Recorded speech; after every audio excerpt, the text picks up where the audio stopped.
शुरुआत में करने जा रही हूँ अवधेश जी के साथ। ही अवधेश जी, जनता को पसंद है या नापसंद है मुफ्त की रेवड़ियां, ये तो जनता से जान लेंगे, लेकिन कोर्ट इस पर सख्त हो गया है। कोर्ट में लंबे समय से मामला है। पिछले चुनाव में भी सुप्रीम कोर्ट ने इस पर टिप्पणी की थी। कई हाई कोर्ट की टिप्पणियां हैं कि चुनाव जीतने के लिए राजनीतिक पार्टियां अपने खजाने के आर्थिक स्थिति का ध्यान रखने बगैर लोगों को लुभाने के लिए अगर वैसी चीजें देती हैं जिसको वोट खरीदना माना जा सकता है, तो ये प्रजातंत्र के लिए दुर्भाग्यपूर्ण है और देश के लिए भी घातक है।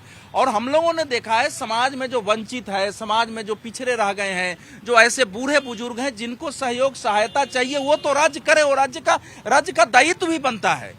लेकिन इसके लिए कि जो चीजें व्यक्ति अपने से अर्जित कर सकता है, उसको अर्जित करने की ताकत न दे करके उसको वहां तक सेवाएं पहुंचाने का जो ट्रेंड चला है, एक पहले ट्रेंड साउथ से चला था, वो रुक गया था। दिल्ली में आम आदमी पार्टी ने अरविंद केजरीवाल के नेतृत्व में इस ट्रेंड की शुरुआत कर दी कि 200 यूनिट मुफ्त बिजली देंगे, 700 लीटर आपको पानी दे देंगे। तो ये धीरे धीरे विस्तारित हुआ है पूरे देश में और उसकी चिंता पूरे देश को है। क्योंकि इस समय जैसे अभी जो एक आंकड़े आए हैं कि हमारे राज्यों की हालत यह है कि अनेक राज्यों ने अभी इस समय बॉन्ड के लिए रिजर्व बैंक के पास आवेदन किया हुआ कि उनको कर्ज चाहिए चलाने के लिए। दिल्ली की हालत ये थी कि कोरोना के काल में यहाँ के कर्मचारियों के वेतन देने के लिए पैसे नहीं थे।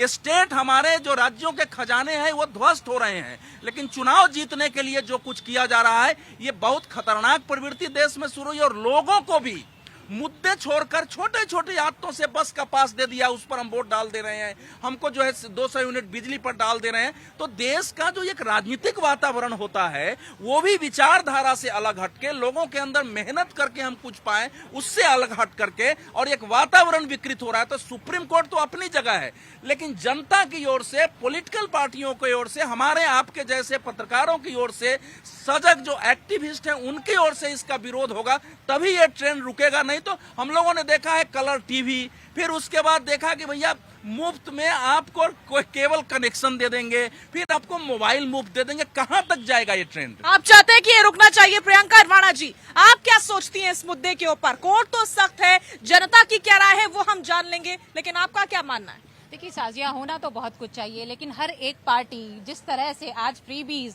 पहले विरोध करते हैं, लेकिन उसी के बाद फिर खुद भी ऐसी ही स्कीम लेकर के आ जाते हैं। अभी उन्होंने बताया कि मोबाइल टीवी से लेकर के आज स्कूटी, लैपटॉप और न जाने क्या क्या, लाडली बहन योजना, और ये कहिए ना 80 करोड़ लोगों को खाना देना, वो भी तो एक मुफ्त का राशन है। कोविड चला गया है, लेकिन आज जो युवा है, हमारे देश के जो नौजवान है, छुट्टे जानवरों की तरह घूम रहे हैं, लेकिन उनके पास रोजगार नहीं है। अगर सरकारें इन चीजों पे, जो मूलभूत समस्याएं हैं, अगर महंगाई पर, अगर रोजगार पर, इस तरह की आमदनी दुगनी होने की बात कही थी किसान की, लेकिन वो नहीं हुई है। लेकिन उनको फ्री भी, आप ये बताइए ना, उनको जाहिर तौर पर उनको फ्री भी पसंद है, तभी तो उन्होंने दिल्ली के बाद से पंजाब में भी आपकी सरकार ला दी।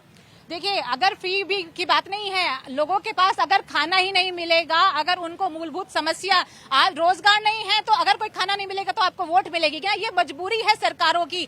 आज बताइए ना, बीजेपी के साथ उनकी ही पार्टियां उनका साथ छोड़ करके जा रही हैं। शिवसेना हो गया, AIMDMK हो गया, आपका जो कितनी सारी, क्या फ्री भी सिर्फ बीजेपी दे रही है? फ्री बीज दे रही है, लेकिन उनकी जो पॉलिसी, जो उन्होंने वादे किए थे, वो तो पूरे किए नहीं है। तो अब उनके पास बचा क्या है? अब वो लोगों को यही लुभावना, ये बताइए ना, लाडली बहन योजना क्यों इस्तेमाल कर रहे हैं? अगर वो दूसरों का वो कर रहे थे, अपोजिशन कर रहे थे, लेकिन फिर भी अपने आप लाडली योजना क्या है? लाडली बहन योजना मामा जी दे रहे हैं ना मध्य प्रदेश के अंदर, लेकिन कम से कम वो उस तरह की तो नहीं है कि हम आपको ये मुफ्त देंगे, वो मुफ्त देंगे। 80 करोड़ आप राशन क्यों दे रहे हैं? 80 करोड़ जो राशन दे रहे हैं, क्यों दे रहे हैं? रोजगार दीजिए ना। आम जनता को आप आदत डाल रहे हैं कि बैठ करके घर पे बैठिए और खाना खाइए, आपको कुछ करने की जरूरत नहीं है और आप हमें वोट दे दीजिए, यही तो है ना सीधा। ठीक है। राहुल जी, मैं आपसे समझना चाहती हूँ, प्रियंका जी कह रही हैं राशन बांट रहे हैं लेकिन रोजगार नहीं दे रहे हैं, ऐसे कैसे चलेगा? देखिए, सबको ये समझने की जरूरत है कि फ्री बीज में और हमें पब्लिक वेलफेयर में थोड़ा जो महीन लाइन है उसको डिफाइन करने की जरूरत है। जब तक आप ये नहीं समझेंगे कि पब्लिक वेलफेयर क्या और फ्री बीज क्या है, जैसे कि दिल्ली बहुत डेवलप राज्य है और यहाँ के इनकम ज्यादा है लोगों के पास, लेकिन यहाँ जब आप बिजली फ्री देते हैं तो ये फ्री बीज है।